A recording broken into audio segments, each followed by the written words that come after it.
Benjamin a 9 ans et un emploi du temps digne d'un sportif de haut niveau. À cause d'une maladie génétique de la famille des leucodystrophies, il ne peut pas marcher, manger seul ou parler comme les enfants de son âge. Allez, fonce jusque là-bas. Dans cet institut d'éducation motrice, il s'entraîne chaque jour accompagné par des psychomotriciens, des ergothérapeutes, des orthophonistes et des kinésithérapeutes. Allez, pousse un peu sur tes genoux. Là. Et on va mettre tes chaussures orthopédiques et on va t'installer sur le verticalisateur. D'accord? Allez, là. L'objectif essentiel de la kinésithérapie pour Benjamin est un objectif préventif. On se doit, en kinésithérapie, de prévenir toutes les déformations ostéo-articulaires lesquelles sont susceptibles d'intervenir au cours de l'évolution de la pathologie. Les professionnels savent le stimuler avec douceur pour l'encourager à faire travailler ses muscles et son équilibre. Benjamin est partant pour tout et toujours de bonne humeur. Il avance à son rythme et les progrès sont là. Il commence même à apprendre à lire. On a toujours des très bons retours quand on a des réunions avec l'équipe qui suit Benjamin. Et, on nous dit toujours que c'est un petit enfant qui est solaire, qui est agréable, qui est câlin. On n'a toujours que du positif à propos de Benjamin.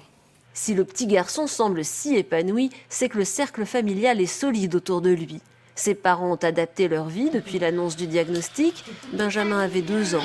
Les oncles, les tantes, les grands-parents sont mobilisés. C'est d'ailleurs sa grand-mère qui a repéré les premiers signes de la maladie. Un balancement des yeux anormal, une difficulté à se tenir assis. Et puis il y a le grand frère, Mathéo, si important pour Benjamin. Avec mon frère Benjamin, j'ai un lien qui est assez fort, même si de temps en temps on se dispute.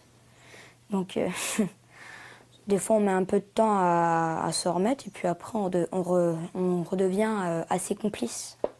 Donc c'est sympa. Continuer à progresser vers plus d'autonomie, c'est l'objectif désormais. Quand on a fait construire notre maison, j'étais enceinte de Benjamin, donc pas de leucodystrophie. Donc les chambres des enfants sont à l'étage. Et donc là, c'est vrai qu'avec le fait que Benjamin grandisse, on a quand même pour projet de faire agrandir la maison au rez-de-chaussée. Il aura accès à sa chambre directement. Il ne serait pas obligé de passer par nous. À l'heure actuelle, quand il veut monter dans sa chambre, il est obligé de solliciter.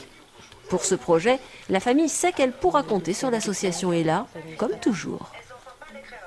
Nous, on fait partie de l'association depuis 2012, donc assez rapidement après le diagnostic de la maladie de Benjamin. Et au quotidien, Ella nous apporte le soutien dans les dossiers MDPH, le côté administratif. Et du coup, c'est vrai que c'est agréable de ne pas se sentir toute seule pour monter les dossiers.